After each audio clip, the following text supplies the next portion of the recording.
Assalamualaikum warahmatullahi wabarakatuh. Good morning PBI 5 ya. Oke, sebelumnya saya minta maaf, hari ini agendanya tadinya akan face to face.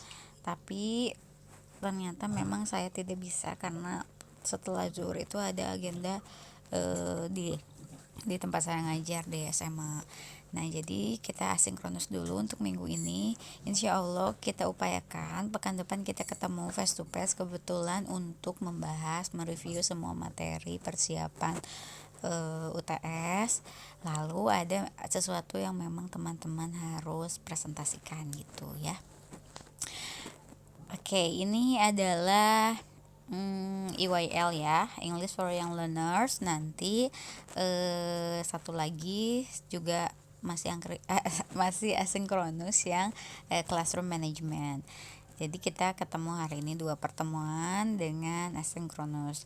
Tadinya saya mau minta pagi, tapi kasihan kalau misalkan pagi ketemu terus nanti ketemu lagi jam 2:30, kasihan yang jauh.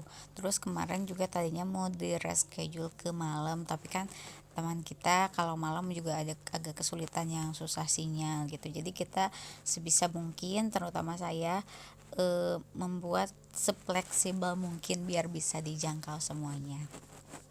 Well, now we are going to continue our material. Kemarin terakhir kita udah di word camp ya. Itu adalah salah satu kemampuan yang harus guru punya. Selain bisa nyanyi, bisa storytelling kita belum praktek. Nanti mungkin setelah UTS kita akan coba di skill yang itu. Terus kemarin udah pada bikin word camp, udah pada bagus. Nah, hari ini kita akan mulai masuk ke teacher's kit. Nah, ini adalah apa saja yang harus guru yang learner punya sebagai media atau bahan atau alat untuk membantu kita mengajar.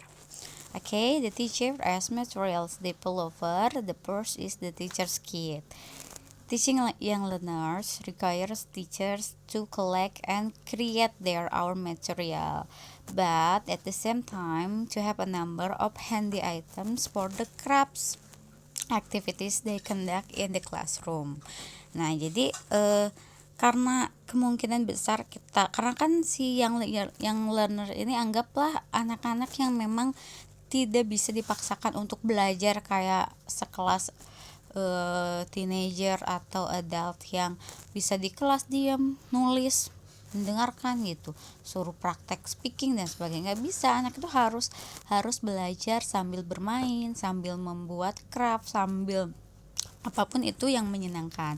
Karena ingat, kita kembali lagi ke teori bahwa si anak tidak bisa berkonsentrasi lama, tapi si teachernya itu memang harus membuat materi itu sendiri, harus dikuasai sendiri. Oke, kira-kira ini adalah deretan teacher's kit items yang harus dipunyai atau dimiliki di sekolah atau di tempat kita mengajar dimanapun itu. Safety scissors, paper tape, glue stick, blue tack, crayons, marker, pencil, sharpener, stapler, hole puncher, wrapping paper, construction paper, crepe paper, CDs with song and relaxation music. Ini bisa, sekarang kan bisa dia di YouTube, di apapun itu, di handphone kita juga bisa menyediakan song gitu, music yang untuk relaxation, flashcard and mascot puppet. Nah, ini yang saya akan garis bawahi. Jadi menarik ya. Saya pernah bukan mengikuti pelatihan sih tepatnya, berdiskusi dengan seorang pendongeng ya, lumayanlah skala nasional. Jadi memang si maskot atau mascot puppet itu adalah sesuatu yang menarik, yang menjadi identitas diri gitu ya. Jadi kan kalau jadi guru juga kadang kita jadi how to be the good storyteller yang dikangenin, meskipun nggak selalu belajar kita bercerita, tapi kan ada momen misalkan dalam satu semester itu ada beberapa kali atau 1 atau 2 kali kita jadi storyteller dengan membawa si maskot itu, si boneka atau apa ya bentuknya yang kita jadikan maskot, entah itu kucing atau apa atau orang yang dinamai, misalkan apa boneka boneka, oh ini si kriwil namanya gitu, sehingga anak tuh tertarik, berkesan gitu, dan kangen sama sama si maskot itu. Nah, oke, kita lanjutin. The next visuals ini ya, terus visual itu kayak video-video atau gambar-gambar selain flashcard gitu ya, kayak poster-poster. Terus a collection of relia, small animal, fruit, everyday object, etc. Ini adalah relia. Relia itu berarti bentuk yang sangat mirip dengan aslinya, kayak kayak apa, binatang-binatang gitu kecil sama buah-buahan dan sebagainya. Picture card and seasonal material and puppets, tetap ya, balik lagi.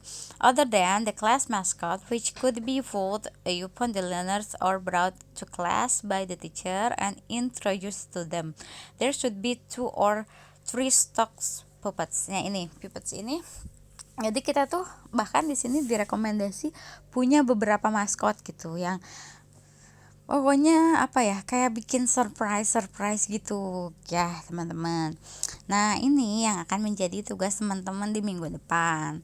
Jadi tugasnya adalah, silahkan nanti, karena kita akan face to face, jadi nanti semua orang mohon membawa sebuah maskot, boneka maskot yang kalian namai sendiri, yang kalian beri karakter sendiri. Jadi misalkan bermain suara ya, karena kan memang salah satunya kita juga harus mengatur intonasi, mengatur apa, tone, nada, juga karakter si maskot itu. Artinya misalkan saya punya sebuah karakter berbentuk SpongeBob misalkan, terus saya namai ulang si SpongeBob itu misalkan Spochi gitu ya. Spochi itu, ketika saya menjadi karakter si Spochi, si maskot itu, maka karakter suara saya berubah, ekspresi saya berubah gitu. Nah, itu jadi nanti kita akan tampil ke depan satu persatu bawa boneka maskot itu ya gitu. Boleh bentuknya mau apapun, boleh bikin sendiri, misalkan dari kayak wayang gitu ya, dari kertas, pokoknya sekreatif mungkin. Wah, menarik sekali, saya tidak sabar untuk ketemu di minggu depan ya. Nah, ini ada selanjutnya adalah sejenis lesson plan atau RPP, atau apa ya, urutan series bagaimana ketika kita sebagai guru baru atau practitioner untuk memulai kelas gitu ya, terutama ketika kita menghadapi the young learners. Okay, of course the first is starting the lesson. Introduce yourself when in a new class, tentu saja ya. Nah, ini di introduce ini kita bisa apa ya, bisa sekreatif mungkin, bisa menemukan inovasi-inovasi baru dalam berkenalan, itu banyak juga kita cari.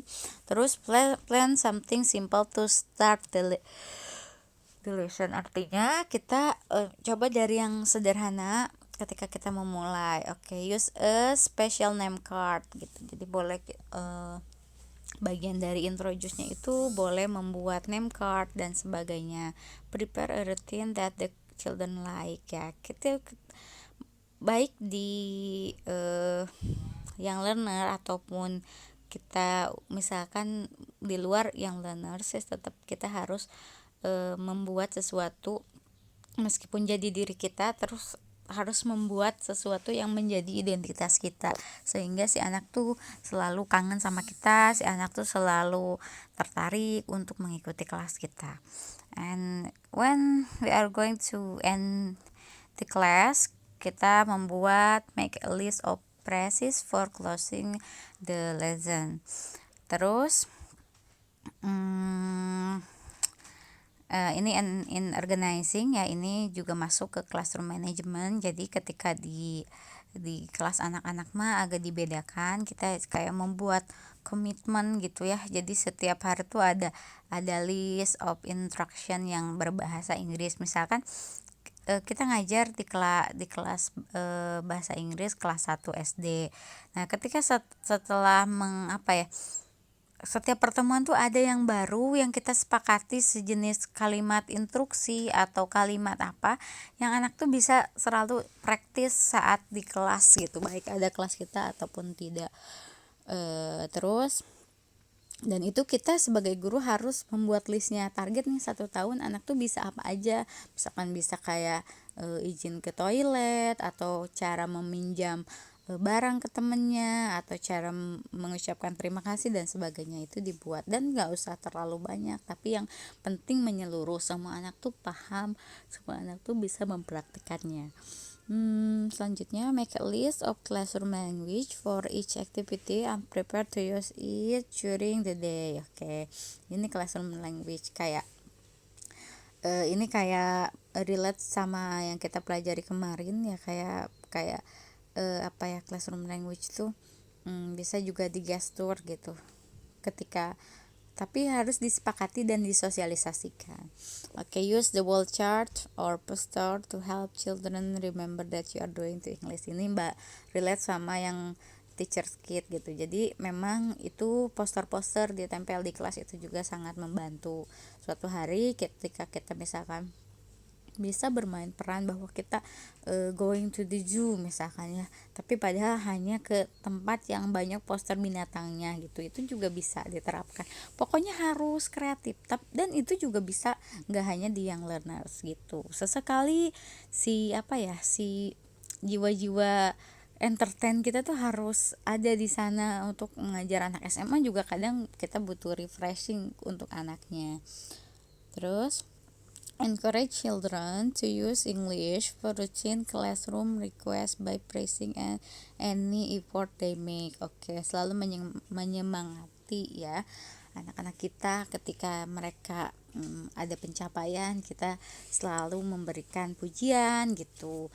Dan memang kayaknya kalau di yang learner itu hukuman tuh nggak bisa kita terapkan ya, misalnya hukuman tegas, paling kayak ngeringan-ringan, dan itu lebih baik daripada menggunakan hukuman, lebih baik menggunakan reward gitu. Jadi anak akan tertarik, bahkan cuman gambar bintang atau pin bintang atau tanda tangan kita, atau kita punya stempel ya, cap gitu ya, stem ya, punya stem kita sengaja buat lah, paling 20.000 yang gambarnya senyum terus di bawahnya ada tulisan good job, itu di stem di buku mereka tuh akan berkesan gitu.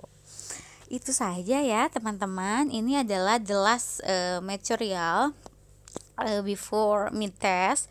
Nanti sampai sini mid testnya, dari awal kita bertemu di kelas English for Young Learners ini, dari mulai karakter Young Learners, dari mulai kita praktek skill-skill yang harus teacher bisa gitu. Nanti mungkin mid testnya untuk persiapan mid test kita akan ketemu di pekan depan, sekalian teman-teman praktek atau mempresentasikan your mascot itu ya. Jadi nanti saya juga akan siapkan hadiah untuk yang paling bagus performance-nya, yang paling kreatif, yang paling inovatif ya. Thank you for your attention. Keep healthy as always ya, selalu sehat, jaga kesehatan semuanya. Semangat. Wassalamualaikum warahmatullahi wabarakatuh.